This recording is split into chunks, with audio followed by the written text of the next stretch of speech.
বানাই দে, যারা আসলে চলে গেছে চোখগুলো হাতগুলো পাগুলো জান্নাতি পাও বানাইয়া দেন। আপনি রাগ হলেন নাকি? আপনি সবাইকে মাফ করিয়া দে, এই মজলিস থেকে রওনা দেওয়ার আগে আল্লাহ বানাইয়া দে। আপনার আল্লাহ বানাতে কোনো কষ্ট হবে না।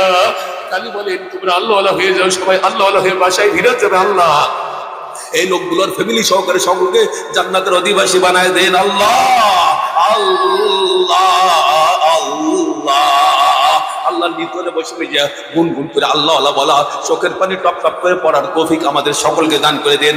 আল্লাহ জামিয়া রব্বিনা রব্বানি আল্লাহ এই সোফা মাদ্রাসাকে আপনি কবুল করেন।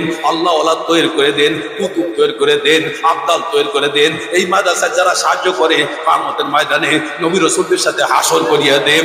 আল্লাহ তার যে কত টেনশন, একটা ভাইটা মাদ্রাসা ঘুম আসতে চায় না, মাস যাবে ছাত্রদের কি খাবো, বেতন কি দেবো। আল্লাহ আপনার বান্দা আপনার জন্য মাদ্রাসা করছে, দুনিয়ার কোন চাকরি বাদি করলে বিদেশে গেলি আরামে চলতো তাবাদ দিয়া।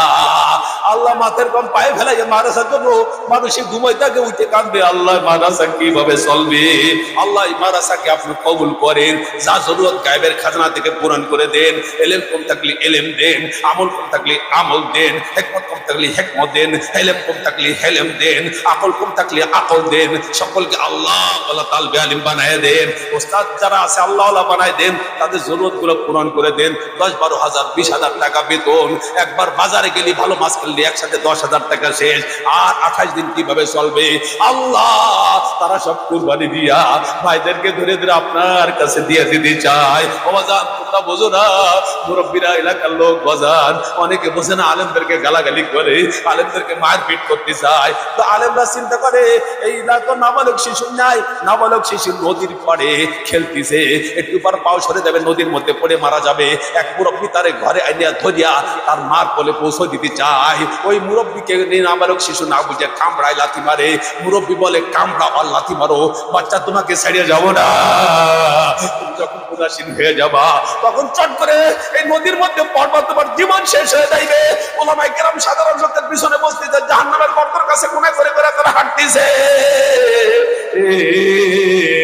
আলেমরা ধরে ধরিয়া মওলার কাছে আগয় দিতে চায়, জান্নাতে আগয় দিতে চায়। ওই অবুঝলো বোঝে না, আলেমদের পিটাই মারে, লাথি মারে, গালাগালি করে। তো আলেম বলে তোরা অবুঝ, ওই নাবালেক শিশু নাই, মারবি পিটাবি, তোকে ছাড়বো না, তোরে জান্নাতের দিক নিয়ে যাবো।